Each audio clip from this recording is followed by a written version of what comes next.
ॐ परब्रह्मणे ऋषये नमः शिरसे सर्ववेदानुज्ञेव देवदेव श्री आदिशेव देवताये नमः हृदये नमः संसो हंससोमं हंसं क्षं मं लं वं रं युं सोऽहं हंसबीजाय नमः गुह्ये सं हं क्षं मं लं वं रं यं शक्तये नमः नाभौ हंसस्सोऽहं कीलकाय नमः पादयोः ॐ हंसं ॐ हंसिं ॐ हंसुं ॐ हंसैं ॐ हंसं ॐ हंसः हंसामङ्गुष्ठाभ्यां नमः हंसिं तर्जनीभ्यां नमः हंसुं मध्यमाभ्यां नमः हंसैं अनामिकाभ्यां नमः हंसं गणेटिकाभ्यां नमः हंसः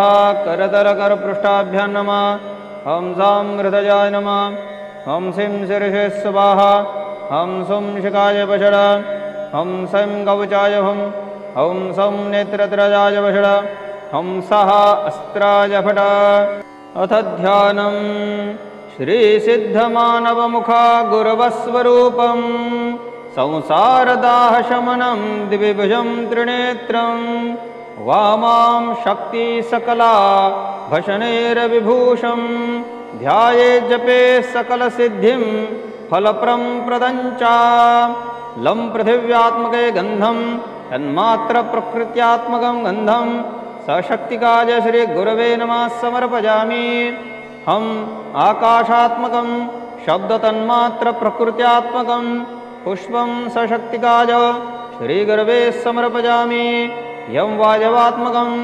स्पर्शतन्त्रमात्रप्रकृत्यात्मकं धूपं सशक्तिकायं श्रीगुरवे नमः घ्रापयामि रं वह्यात्मकं रूपं तन्त्रमन्त्रप्रकृत्यात्मकं दीपं सशक्तिकाय श्रीगुरवे नमः समर्पयामि वं अमृतात्मकं रसतन्त्रमात्रप्रकृत्यात्मकं नैवेद्यं सशक्तिकाय श्रीगुरवे नमः समर्पयामि सं सर्वात्मिकां ताम्बूलादि सर्व उपचारपूजां सशक्तिकाय श्रीगुरवे नमः समर्पयामि ॐ सिद्धे नमः ॐ नमः प्रकाशानन्दनाथ तु शिखायां पातु मे सदा परशिवानन्दनाथ शिरो मे रक्षयेत् सदा परशक्ति दिव्यानन्दनाथो भाले स रक्षतु कामेश्वरानन्दनाथो मुखं रक्षतु सर्वधृक दिव्यगौगे मस्तकं देवी पातुं सर्वशिरस्सदा कण्ठादीनाभिपर्यन्तं सिद्धौ जोका गुरवप्रिये गोगानन्दनाथ गुरुपातु दक्षिणबाहुकं समयानन्दनाथश्च सततं हृदयेवतु सहजानन्दनाथ कटिं नाभिं च रक्षतु एष स्थानेषु सिद्धौघा रक्षन्तु गुरवः सदा मधुरे माघवोघाश्च गुरवः कुलनायिके गगनानन्दनाथश्च गुल्फजोर्पादु सर्वदा नीलोघानन्दनाथश्च रक्षेत्पादतपृष्ठतः स्वात्मानन्दनाथ गुरु पादाङ्गुलीश्च रक्षतु कन्दोलानन्दनाथश्च रक्षेत्पादालले सदा इत्येवं मानवोघाश्च न्यस्येन्ध्यादिपदयोः गुरेर्मे रक्षयेद्दिव्यां सलिले परमो गुरुः परमागुरु परमगुरो वह्नो रक्षेत् शिववल्लभे परमेष्टिगुरुश्चैव रक्षेत् वायुमण्डले शिवादिगुरवः साक्षात् आकाशो रक्षयेत् सदा इन्द्रो गुरपातु पूर्वे अग्नेयां गुरुरग्नयः दक्षो यमो गुरुपातु नैऋत्यां निरृतिर्गुरुः वरुणो गुरु पश्चिमे वायव्यां मारुतो गुरुः उत्तरे धनतः पातु ईशानामीश्वरो गुरुः ऊर्ध्वं पातु गुरुर्ब्रह्मा अनन्तो गुरुरभ्यतः एवं दशदशा पान्तु इन्द्रादिगुरवक्रमात् शरसपादपर्यन्तं पान्तु देव्या च सिद्धयः मानवघोघाश्च गुरुवो व्यापकं पान्तु सर्वदा सर्वत्र गुरुरूपेण संरक्षेत् साधकोत्तमम् आत्मानं गुरुरूपं च ध्यायेन्मन्त्रं सदा बुधः इत्येवं गुरुकवचं ब्रह्मलोकेऽपि दुर्लभं एवं प्रीत्या मया ख्यातं न कस्य कथनं प्रिये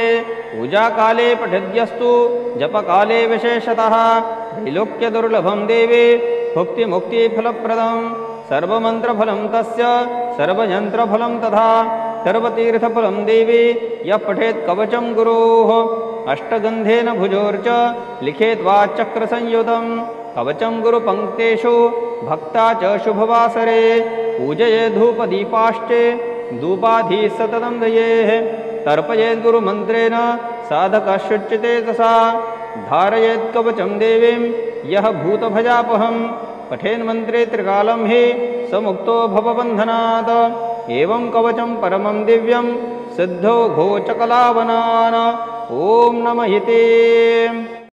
ॐ परब्रह्मणे ऋषये नमः शिरसे सर्ववेदानुज्ञेव देवदेव श्री आदिशेव देवताये नमः हृदि नमः संसो हंस सोमं हंसं क्षं मं लं वं रं युं सोऽहं हंसबीजाय नमः गुह्ये सं हं क्षं मं लं वं रं यिं शक्तये नमः नाभौ हंसस्सोऽहं कीलकाय नमः पादयोः ॐ हंसं ॐ हंसिं ॐ हंसुं ॐ हंसैं ॐ हंसं ॐ हंसः हंसामङ्गुष्ठाभ्यां नमः हंसिं तर्जनीभ्यां नमः हंसुं मध्यमाभ्यां नमः हंसैं अनामिकाभ्यां नमः हंसं गणेटिकाभ्यां नमः हंसः करतलकरपृष्ठाभ्यां नमः हंसां हृदयाय नमः हंसिं शिरसे स्वाहा हंसं शिखाय वषड हंसं कवचाय हंसं नेत्रत्रयाय वषड हंसः अस्त्राय फट। अथ ध्यानं श्रीसिद्धमानवमुखा गुरवस्वरूपं संसारदाहशमनं द्विभुजं त्रिनेत्रं वामां शक्तिसकला भशनेरविभूषं ध्यायेज्जपे सकलसिद्धिं फलप्रदं च लं पृथिव्यात्मके गन्धं तन्मात्रप्रकृत्यात्मकं गन्धं सशक्तिकाय श्रीगुरवे नमः समर्पयामि। हम आकाशात्मकं शब्दतन्मात्रप्रकृत्यात्मकं पुष्पं सशक्तिकाय श्रीगुरवे समर्पयामि। यं वायवात्मकं स्पर्शतन्त्रमात्रप्रकृत्यात्मकं धूपं सशक्तिकायं श्रीगुरवे नमः घ्रापयामि। रं वह्यात्मकं रूपं तन्त्रमन्त्रप्रकृत्यात्मकं दीपं सशक्तिकाय श्रीगुरवे नमः समर्पयामि। वं अमृतात्मकं रसतन्त्रमात्रप्रकृत्यात्मकं नैवेद्यं सशक्तिकाय श्रीगुरवे नमः समर्पयामि। सं सर्वात्मिकां ताम्बूलादि सर्व उपचारपूजां सशक्तिकाय श्रीगुरवे नमः समर्पयामि। ॐ सिद्धे नमः। ॐ नमः प्रकाशानन्दनाथ तु शिखायां पातु मे सदा परशिवानन्दनाथ शिरो मे रक्षयेत् सदा परशक्ति दिव्यानन्दनाथो भाले स रक्षतु कामेश्वरानन्दनाथो मुखं रक्षतु सर्वधृक दिव्यगौगे मस्तकं देवी पातुं सर्वशिरस्सदा कण्ठादीनाभिपर्यन्तं सिद्धौ जोका गुरवप्रिये गोगानन्दनाथ गुरुपातु दक्षिणबाहुकं समयानन्दनाथश्च सततं हृदयेवतु सहजानन्दनाथ कटिं नाभिं च रक्षतु एष स्थानेषु सिद्धौघा रक्षन्तु गुरवः सदा मधुरे माघवोघाश्च गुरवः कुलनायिके गगनानन्दनाथश्च गुल्फजोर्पादु सर्वदा नीलोघानन्दनाथश्च रक्षेत्पादतपृष्ठतः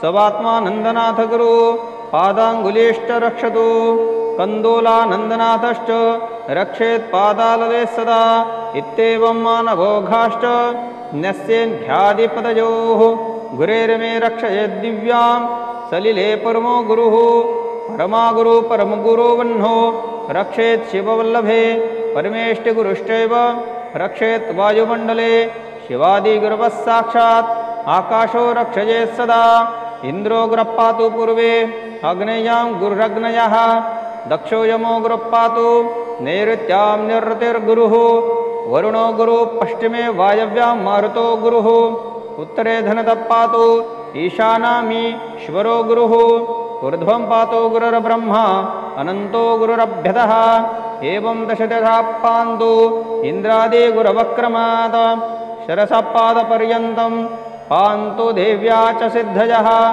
मानव घोगाश्च गुरुवो व्यापकं पान्तु सर्वदा सर्वत्र गुरुरूपेण संरक्षेत् साधकोत्तमम् आत्मानं गुरुरूपं च ध्यायेन्मन्त्रं सदा बुधः इत्येवं गुरुकवचं ब्रह्मलोकेऽपि च दुर्लभम् एवं प्रीत्या मया ख्यातं न कस्य कथितं प्रिये पूजाकाले पठिद्यस्तु जपकाले विशेषतः त्रैलोक्यदुर्लभं देवे भुक्तिमुक्तिफलप्रदं सर्वमन्त्रफलं तस्य सर्वयन्त्रफलं तथा सर्वतीर्थफलं देवी यः पठेत् कवचं गुरोः अष्टगन्धेन भुजोर्च लिखेत् वाचक्रसंयुतं कवचं गुरुपङ्क्तेषु भक्ता च शुभवासरे पूजये धूपदीपाश्चे धूपाधिः सततं दयेः तर्पयेत् गुरुमन्त्रेण साधकशुच्यते तसा धारयेत् कवचं देवीं यः भूतभजापहं पठेन्मन्त्रे त्रिकालं हि समुक्तो भवबन्धनात्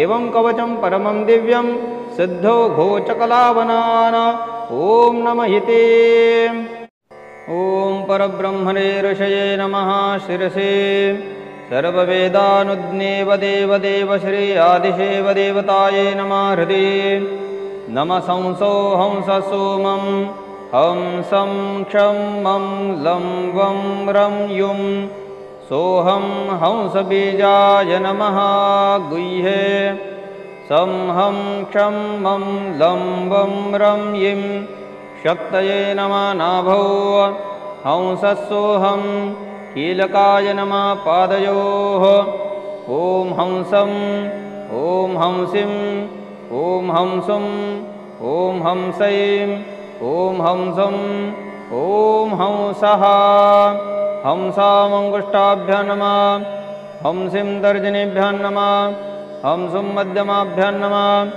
हंसैं अनामिकाभ्यां नमः हंसं गणेटिकाभ्यां नमः हंसः करतलकरपृष्ठाभ्यां नमः हंसां हृदयाय नमः हंसिं शिरसे स्वाहा हंसं शिखाय वषड हंसं कवचाय हंसं नेत्रत्रयाय वषड हंसः अस्त्राय फट अथ ध्यानं श्रीसिद्धमानवमुखा गुरवस्वरूपं संसारदाहशमनं द्विभुजं त्रिनेत्रं वामां शक्तिसकला भशनेरविभूषं ध्यायेज्जपे सकलसिद्धिं फलप्रदं च लं पृथिव्यात्मके गन्धं तन्मात्रप्रकृत्यात्मकं गन्धं सशक्तिकाय श्रीगुरवे नमः समर्पयामि हम आकाशात्मकं शब्दतन्मात्रप्रकृत्यात्मकं पुष्पं सशक्तिकाय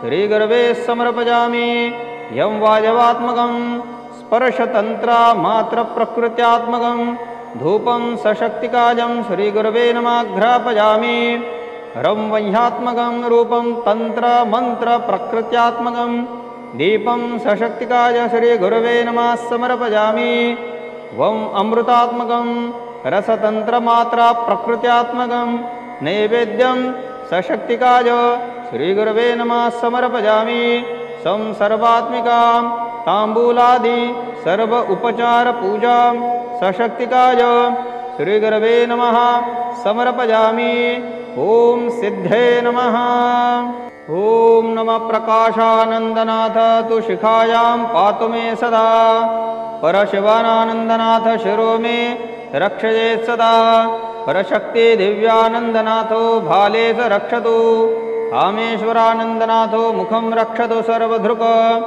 दिव्यगौगे मस्तकं देवी पातुं सर्वशिरः कण्ठादीनाभिपर्यन्तं सिद्धौ जोका गुरवप्रिये गोगानन्दनाथ गुरुपातु दक्षिणबाहुकं समयानन्दनाथश्च सततं हृदयेवतु सहजानन्दनाथ कटिं नाभिं च रक्षतु एष स्थानेषु सिद्धौघा रक्षन्तु गुरवः सदा मधुरे माघवोघाश्च गुरवः कुलनायिके गगनानन्दनाथश्च गुल्फजोर्पादु सर्वथा नीलोघानन्दनाथश्च रक्षेत्पादतपृष्ठतः सवात्मानन्दनाथ गुरु पादाङ्गुलीश्च रक्षतु कन्दोलानन्दनाथश्च रक्षेत्पादालले सदा इत्येवं मानवोघाश्च न्यस्येन्ध्यादिपदयोः गुरेर्मे रक्षयेद्दिव्यां सलिले परमो गुरुः परमागुरु परमगुरो वह्नो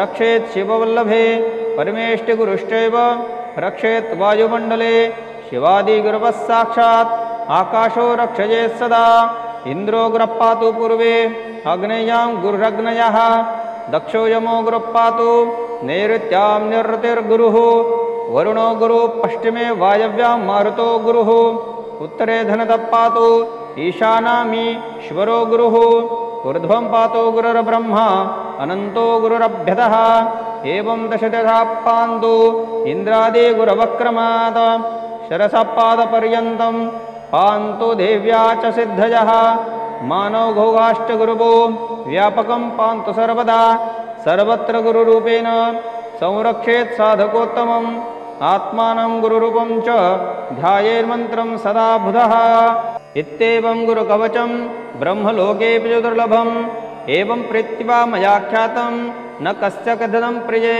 पूजाकाले पठिद्यस्तु जपकाले विशेषतः त्रैलोक्यदुर्लभं देवे भुक्तिमुक्तिफलप्रदं सर्वमन्त्रफलं तस्य सर्वयन्त्रफलं तथा सर्वतीर्थफलं देवी यः पठेत् कवचं गुरोः अष्टगन्धेन भुजोर्च लिखेत् वाचक्रसंयुतं कवचं गुरुपङ्क्तेषु भक्ता च शुभवासरे पूजये धूपदीपाश्चे धूपाधिः सततं दयेः तर्पयेत् गुरुमन्त्रेण साधकशुच्यते तसा धारयेत् कवचं देवीं यः भूतभजापहं पठेन्मन्त्रे त्रिकालं हि समुक्तो भवबन्धनात् एवं कवचं परमं दिव्यं सिद्धो घोचकलावनान् ॐ नमः इति ॐ परब्रह्मणे ऋषये नमः शिरसे सर्ववेदानुज्ञेव देवदेव श्री आदिशेव देवताये नमः हृदि नमः संसो हंस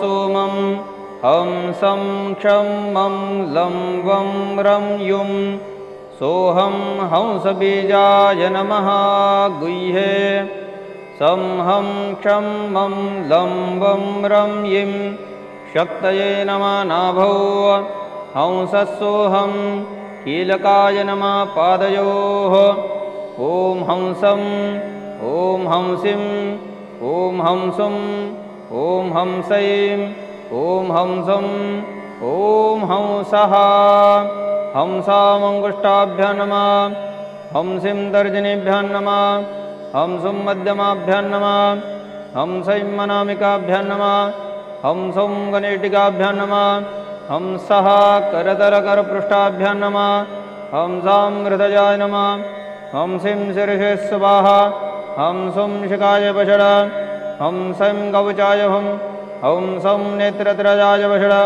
हंसः अस्त्राय फट अथ ध्यानं श्रीसिद्धमानवमुखा गुरवस्वरूपं संसारदाहशमनं द्विभुजं त्रिनेत्रं वामां शक्तिसकला भशनेरविभूषं ध्यायेज्जपे सकलसिद्धिं फलप्रदं च लं पृथिव्यात्मके गन्धं तन्मात्रप्रकृत्यात्मकं गन्धं सशक्तिकाय श्रीगुरवे नमः समर्पयामि हम आकाशात्मकं शब्दतन्मात्रप्रकृत्यात्मकं पुष्पं सशक्तिकाय श्रीगुरवे समर्पयामि यं वायवात्मकं स्पर्शतन्त्रमात्रप्रकृत्यात्मकं धूपं सशक्तिकायं श्रीगुरवे नमः घ्रापयामि रं वह्यात्मकं रूपं तन्त्रमन्त्रप्रकृत्यात्मकं दीपं सशक्तिकाय श्रीगुरवे नमः समर्पयामि वं अमृतात्मकं रसतन्त्रमात्रप्रकृत्यात्मकं नैवेद्यं सशक्तिकाय श्रीगुरवे नमः समर्पयामि सं सर्वात्मिकां ताम्बूलादि सर्व उपचार पूजा सशक्तिकाय श्रीगुरवे नमः समर्पयामि। ओम सिद्धे नमः। ओम नमः प्रकाशानंदनाथ तु शिखायां पातु मे सदा। परशिवानंदनाथ शिरो मे रक्षयेत् सदा। परशक्ति दिव्यानंदनाथो भाले स रक्षतु। कामेश्वरानंदनाथो मुखं रक्षतु सर्वधृक। दिव्यगौगे मस्तकं देवी पातुं सर्वशिरस्सदा। कण्ठादीनाभिपर्यन्तं सिद्धौ जोका गुरवप्रिये। गोगानन्दनाथ गुरुः पातु दक्षिणबाहुकं। समयानन्दनाथश्च सततं हृदयेवतु। सहजानन्दनाथ कटिं नाभिं च रक्षतु। एष स्थानेषु सिद्धौघा रक्षन्तु गुरवः सदा। मधुरे माघवोघाश्च गुरवः कुलनायिके। गगनानन्दनाथश्च गुल्फजोर्पादु सर्वदा। नीलोघानन्दनाथश्च रक्षेत्पादतपृष्ठतः। सवात्मानन्दनाथ गुरु पादाङ्गुलीश्च रक्षतु। कन्दोलानन्दनाथश्च रक्षेत्पादालये सदा। इत्येवं मानवोघाश्च न्यस्येन्ध्यादिपदयोः। गुरेर्मे रक्षयेद्दिव्यां सलिले परमो गुरुः। परमागुरु परमगुरो वह्नो रक्षेत् शिववल्लभे। परमेष्टिगुरुश्चैव रक्षेत् वायुमण्डले। शिवादिगुरवः साक्षात् आकाशो रक्षयेत् सदा। इन्द्रो गुरः पातु पूर्वे अग्नेयां गुरुरग्नयः। दक्षो यमो गुरः पातु नैऋत्यां निरृतिर्गुरुः। वरुणो गुरुः पश्चिमे वायव्यां मारुतो गुरुः। उत्तरे धनतः पातु ईशानामीश्वरो गुरुः। ऊर्ध्वं पातु गुरुर्ब्रह्मा अनन्तो गुरुरभ्यतः। एवं दशदशा पान्तु इन्द्रादिगुरवक्रमात्। शरसपादपर्यन्तं पान्तु देव्या च सिद्धयः। मानवघोघाश्च गुरुवो व्यापकं पान्तु सर्वदा। सर्वत्र गुरुरूपेण संरक्षेत् साधकोत्तमम्। आत्मानं गुरुरूपं च ध्यायेन्मन्त्रं सदा बुधः। इत्येवं गुरुकवचं ब्रह्मलोकेऽपि च दुर्लभम्। एवं प्रीत्या मया ख्यातं न कस्य कथितं प्रिये। पूजाकाले पठिद्यस्तु जपकाले विशेषतः। त्रैलोक्यदुर्लभं देवे भुक्तिमुक्तिफलप्रदं। सर्वमन्त्रफलं तस्य सर्वयन्त्रफलं तथा। सर्वतीर्थफलं देवी यः पठेत् कवचं गुरोः। अष्टगन्धेन भुजोर्च लिखेत् वाच्चक्रसंयुतं। कवचं गुरुपङ्क्तेषु भक्ता च शुभवासरे। पूजये धूपदीपाश्चे धूपाधि सततं दयेः। तर्पयेत् गुरुमन्त्रेण साधकः शुच्यते तसा। धारयेत् कवचं देवीं यः भूतभजापहं। पठेन्मन्त्रे त्रिकालं हि समुक्तो भवबन्धनात्। एवं कवचं परमं दिव्यं सिद्धो घोचकलावनान्। ॐ नमः इति। ॐ परब्रह्मणे ऋषये नमः शिरसे। सर्ववेदानुज्ञेव देवदेव श्री आदिशेव देवताये नमः हृदि।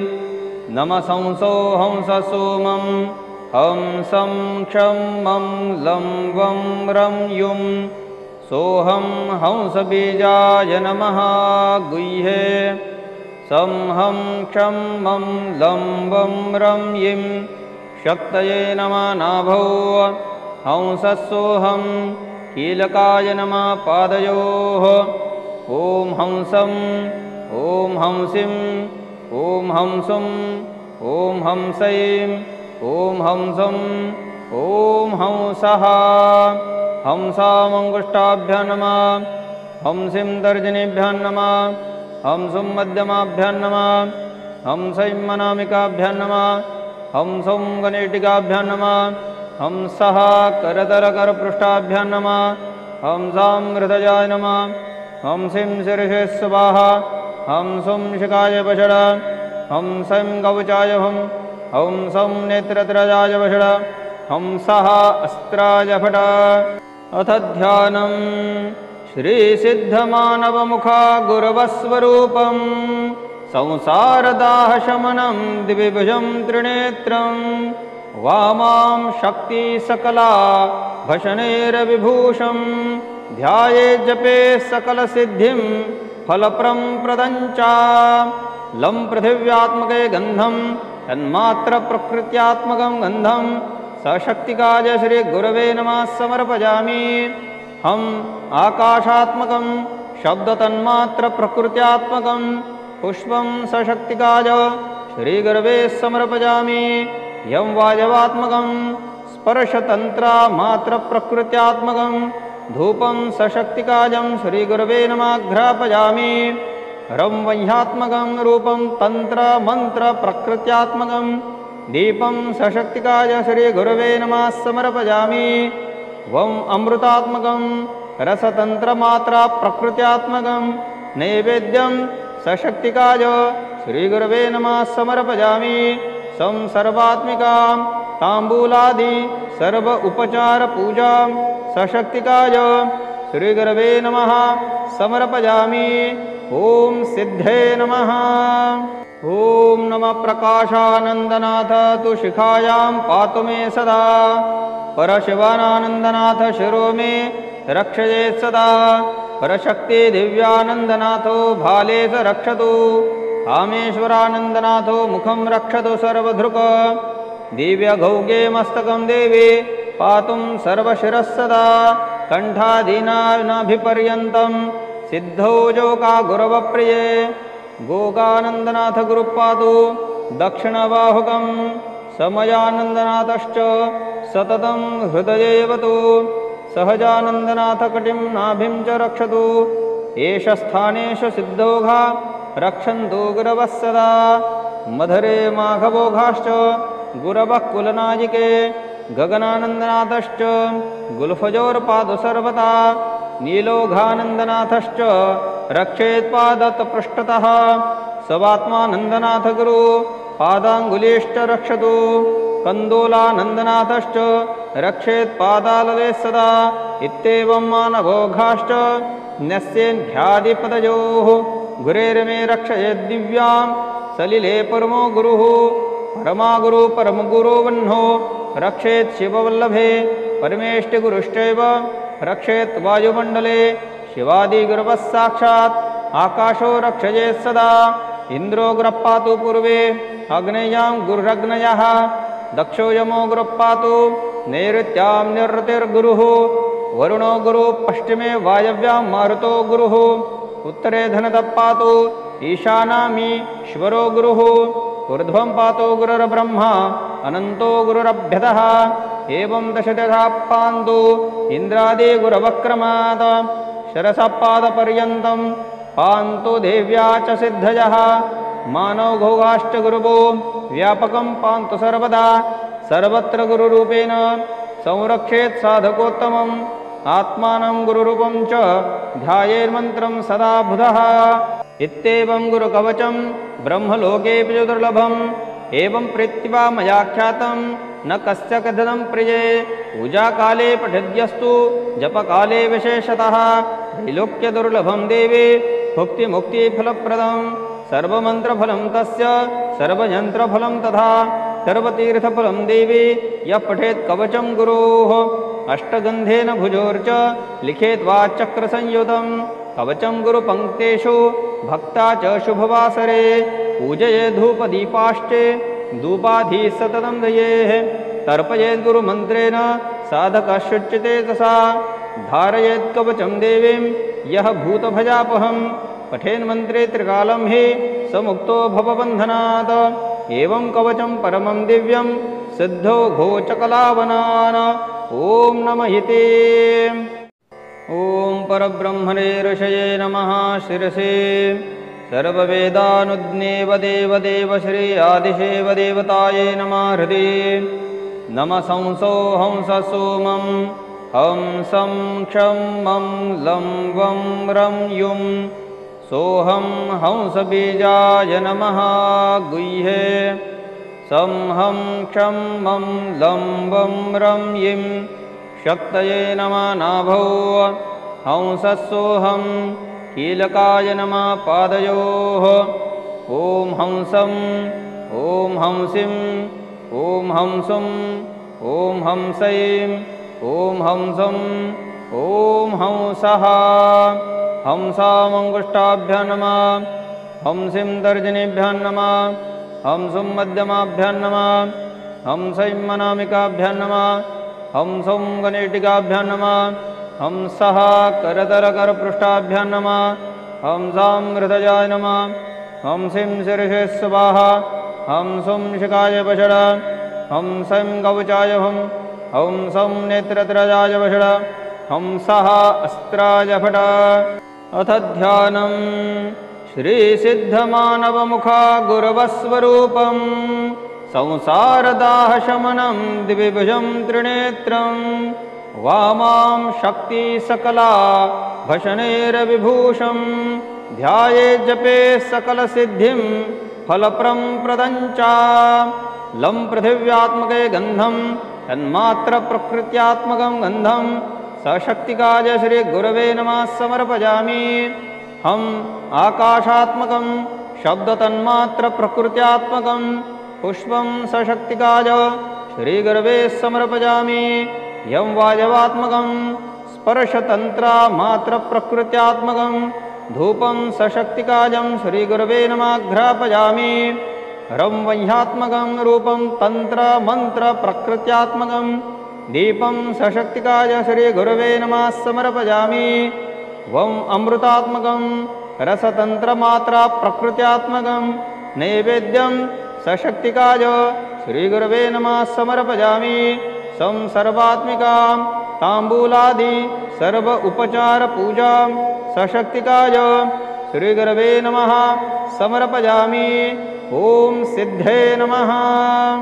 ओम नमः प्रकाशानन्दनाथ तु शिखायां पातु मे सदा परशिवानन्दनाथ शिरो मे रक्षयेत् सदा परशक्ति दिव्यानन्दनाथो भाले स रक्षतु कामेश्वरानन्दनाथो मुखं रक्षतु सर्वधृक दिव्यगौगे मस्तकं देवी पातुं सर्वशिरस्सदा कण्ठादीनाभिपर्यन्तं सिद्धौ जोका गुरवप्रिये गोगानन्दनाथ गुरुपातु दक्षिणबाहुकं समयानन्दनाथश्च सततं हृदयेवतु सहजानन्दनाथ कटिं नाभिं च रक्षतु एष स्थानेषु सिद्धौघा रक्षन्तु गुरवः सदा मधुरे माघवोघाश्च गुरवः कुलनायिके गगनानन्दनाथश्च गुल्फजोर्पादु सर्वदा नीलोघानन्दनाथश्च रक्षेत्पादतपृष्ठतः सवात्मानन्दनाथ गुरु पादाङ्गुलीश्च रक्षतु कन्दोलानन्दनाथश्च रक्षेत्पादालये सदा इत्येवं मानवोघाश्च न्यस्येन्ध्यादिपदयोः गुरेर्मे रक्षयेद्दिव्यां सलिले परमो गुरुः परमागुरु परमगुरो वह्नो रक्षेत् शिववल्लभे परमेष्टिगुरुश्चैव रक्षेत् वायुमण्डले शिवादिगुरवः साक्षात् आकाशो रक्षयेत् सदा इन्द्रो गुरपातु पूर्वे अग्नेयां गुरुरग्नयः दक्षो यमो गुरुपातु नैऋत्यां निरृतिर्गुरुः वरुणो गुरु पश्चिमे वायव्यां मारुतो गुरुः उत्तरे धनतः पातु ईशानामीश्वरो गुरुः ऊर्ध्वं पातो गुरुर्ब्रह्मा अनन्तो गुरुरभ्यतः एवं दशदशा पान्तु इन्द्रादिगुरवक्रमात् शरसपादपर्यन्तं पान्तु देव्या च सिद्धयः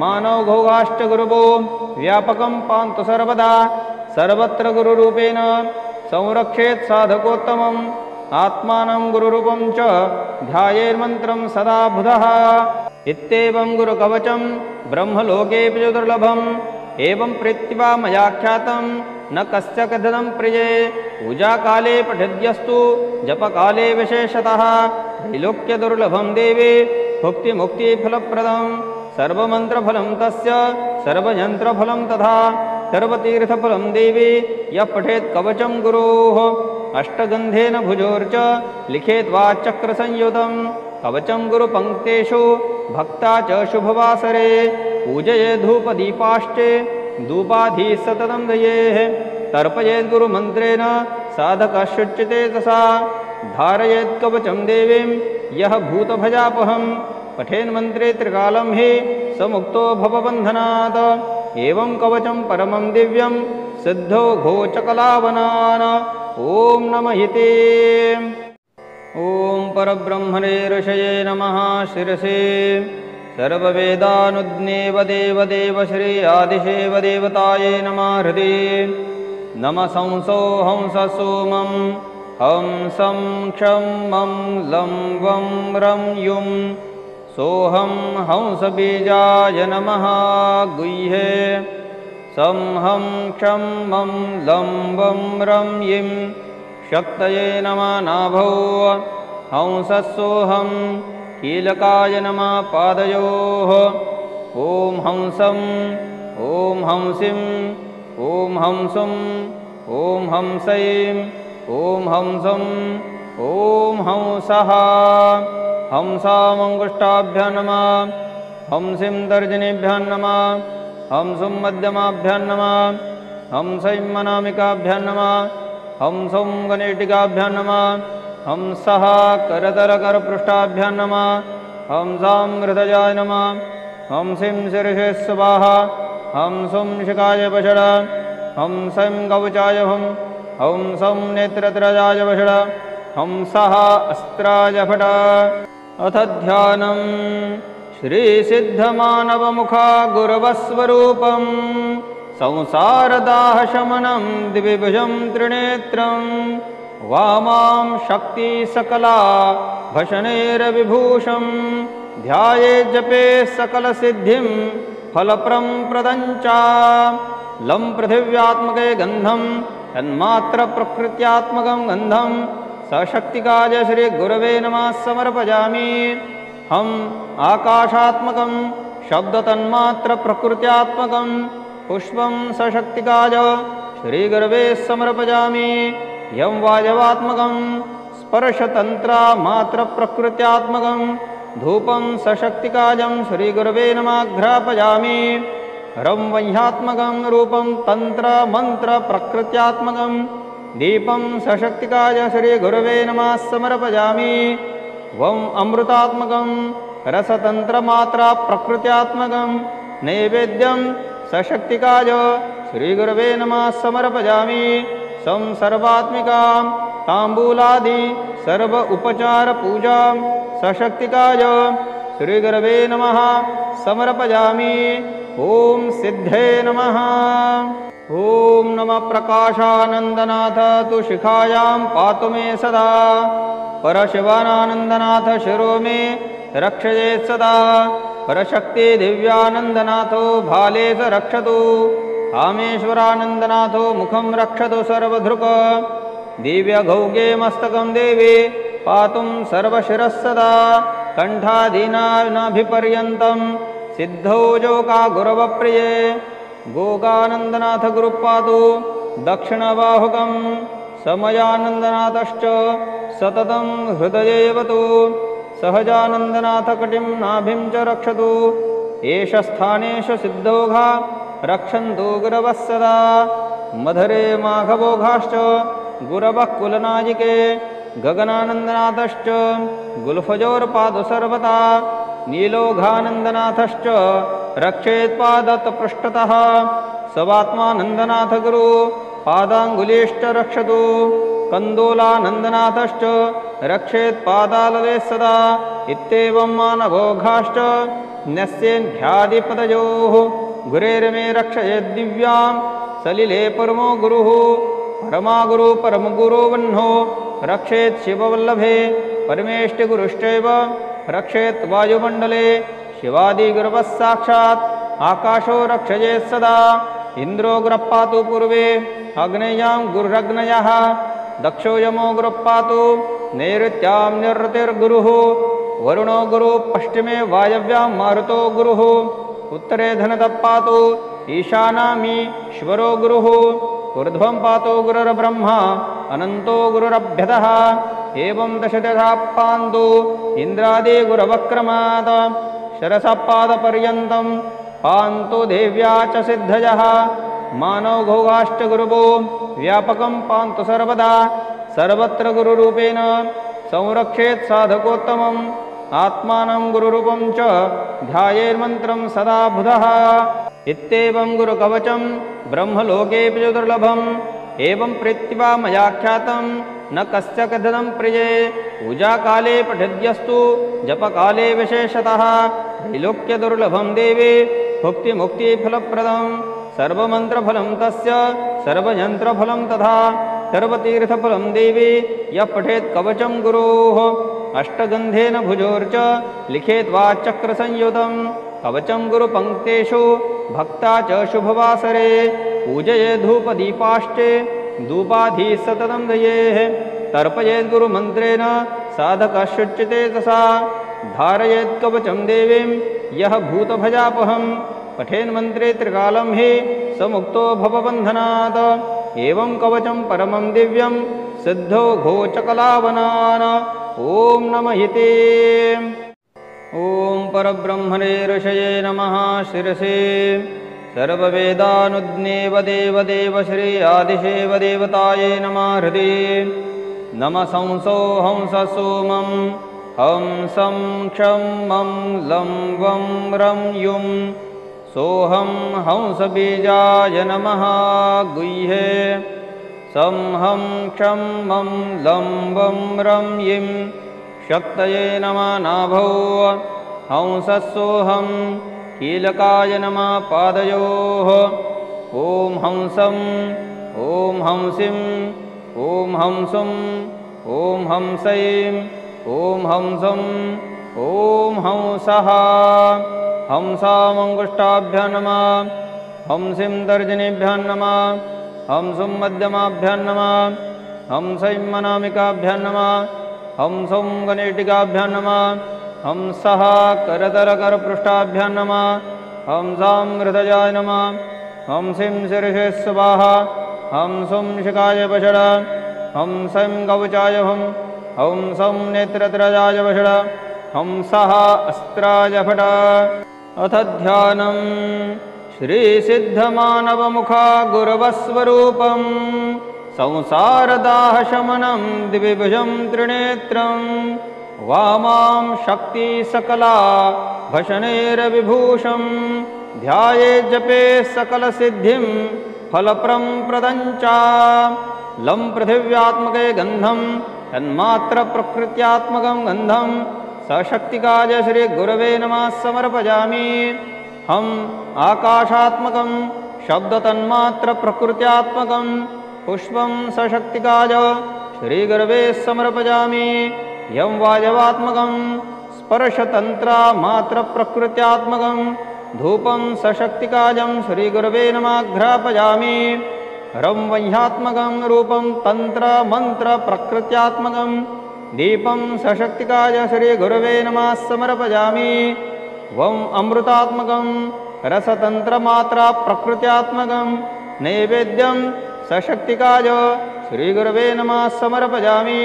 सं सर्वात्मिकां ताम्बूलादि सर्व उपचार पूजां सशक्तिकाय श्रीगुरवे नमः समर्पयामि। ॐ सिद्धे नमः।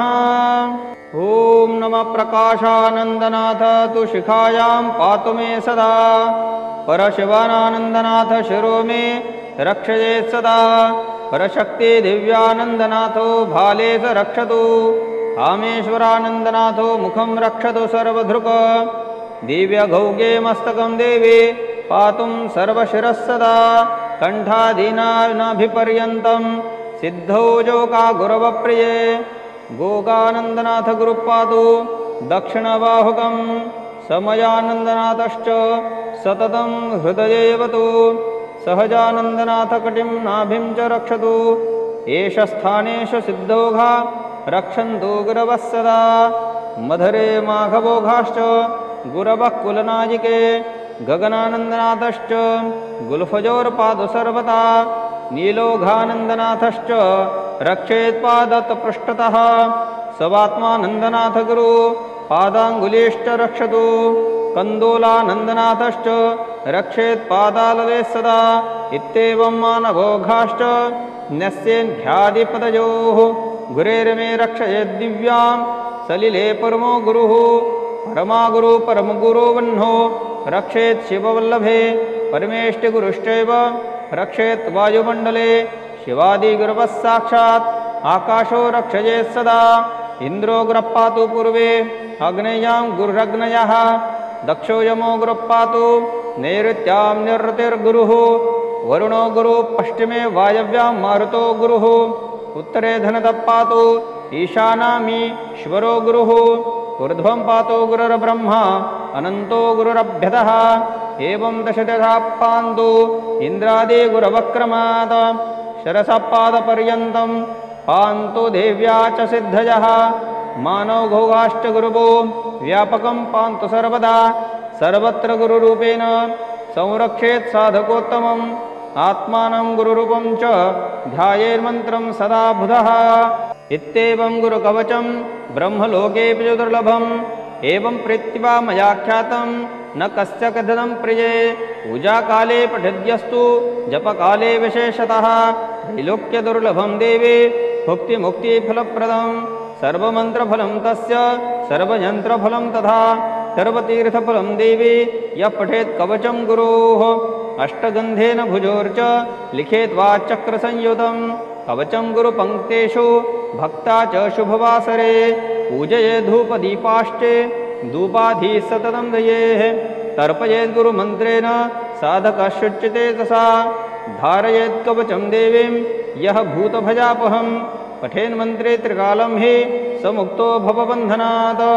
एवं कवचं परमं दिव्यं सिद्धो घोचकलावनान् ॐ नमः इति ॐ परब्रह्मणे ऋषये नमः शिरसे सर्ववेदानुज्ञेव देवदेव श्री आदिशेव देवताये नमः हृदये नमः संसो हंस सोमं हंसं क्षं मं लं वं रं युं सोऽहं हंसबीजाय नमः गुह्ये सं हं क्षं मं लं वं रं यिं शक्तये नमः नाभौ हंसस्सोऽहं कीलकाय नमः पादयोः ॐ हंसं ॐ हंसिं ॐ हंसुं ॐ हंसैं ॐ हंसं ॐ हंसः हंसामङ्गुष्ठाभ्यां नमः हंसिं तर्जनीभ्यां नमः हंसुं मध्यमाभ्यां नमः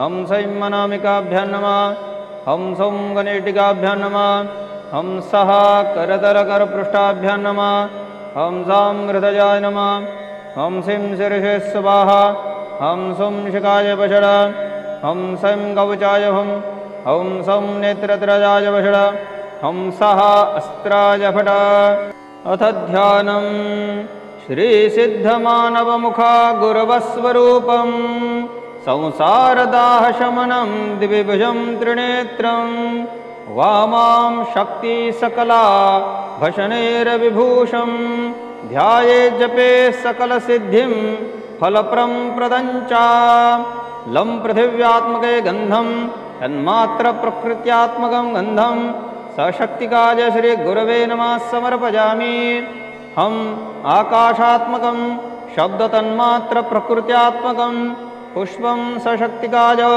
श्रीगुरवे समर्पयामि यं वायवात्मकं स्पर्शतन्त्रमात्रप्रकृत्यात्मकं धूपं सशक्तिकायं श्रीगुरवे नमः घ्रापयामि रं वह्यात्मकं रूपं तन्त्रमन्त्रप्रकृत्यात्मकं दीपं सशक्तिकाय श्रीगुरवे नमः समर्पयामि वं अमृतात्मकं रसतन्त्रमात्रप्रकृत्यात्मकं नैवेद्यं सशक्तिकाय श्रीगुरवे नमः समर्पयामि सं सर्वात्मिकां ताम्बूलादि सर्व उपचारपूजां सशक्तिकाय श्रीगुरवे नमः समर्पयामि ॐ सिद्धे नमः ॐ नमः प्रकाशानन्दनाथ तु शिखायां पातु मे सदा परशिवानन्दनाथ शिरो मे रक्षयेत् सदा परशक्ति दिव्यानन्दनाथो भाले स रक्षतु कामेश्वरानन्दनाथो मुखं रक्षतु सर्वधृक् दिव्यगौगे मस्तकं देवी पातुं सर्वशिरस्सदा कण्ठादीनाभिपर्यन्तं सिद्धौ जोका गुरवप्रिये गोगानन्दनाथ गुरुपातु दक्षिणबाहुकं समयानन्दनाथश्च सततं हृदयेवतु सहजानन्दनाथ कटिं नाभिं च रक्षतु एष स्थानेषु सिद्धौघा रक्षन्तु गुरवः सदा मधुरे माघवोघाश्च गुरवः कुलनायिके गगनानन्दनाथश्च गुल्फजोर्पादु सर्वदा नीलोघानन्दनाथश्च रक्षेत्पादत्पृष्ठतः सवात्मानन्दनाथ गुरु पादाङ्गुलीश्च रक्षतु कन्दोलानन्दनाथश्च रक्षेत्पादालले सदा इत्येवं मानवोघाश्च न्यस्येन्ध्यादिपदयोः गुरेर्मे रक्षयेद्दिव्यां सलिले परमो गुरुः परमागुरु परमगुरो वह्नो रक्षेत् शिववल्लभे परमेष्टिगुरुश्चैव रक्षेत् वायुमण्डले शिवादिगुरवः साक्षात् आकाशो रक्षयेत् सदा इन्द्रो गुरप्पातु पूर्वे अग्नेयां गुरुरग्नयः दक्षो यमो गुरुप्पातु नैऋत्यां निरृतिर्गुरुः वरुणो गुरु पश्चिमे वायव्यां मारुतो गुरुः उत्तरे धनतः पातु ईशानामीश्वरो गुरुः ऊर्ध्वं पातु गुरुर्ब्रह्मा अनन्तो गुरुरभ्यतः एवं दशदशा पान्तु इन्द्रादिगुरवक्रमात् शरसपादपर्यन्तं पान्तु देव्या च सिद्धयः मानवघोघाश्च गुरुवो व्यापकं पान्तु सर्वदा सर्वत्र गुरुरूपेण संरक्षेत् साधकोत्तमम् आत्मानं गुरुरूपं च ध्यायेन्मन्त्रं सदा बुधः इत्येवं गुरुकवचं ब्रह्मलोकेऽपि च दुर्लभम् एवं प्रीत्या मया ख्यातं न कस्य कथनं प्रिये पूजाकाले पठिद्यस्तु जपकाले विशेषतः त्रैलोक्यदुर्लभं देवे भुक्तिमुक्तिफलप्रदं सर्वमन्त्रफलं तस्य सर्वयन्त्रफलं तथा सर्वतीर्थफलं देवी यः पठेत् कवचं गुरोः अष्टगन्धेन भुजोर्च लिखेत् वाच्चक्रसंयुतं कवचं गुरुपङ्क्तेषु भक्ता च शुभवासरे पूजये धूपदीपाश्चे धूपाधि सततं दयेः तर्पयेत् गुरुमन्त्रेण साधकः शुच्यते तसा धारयेत् कवचं देवीं यः भूतभजापहं पठेन्मन्त्रे त्रिकालं हि समुक्तो भवबन्धनात् एवं कवचं परमं दिव्यं सिद्धो घोचकलावनान् ॐ नमः ते।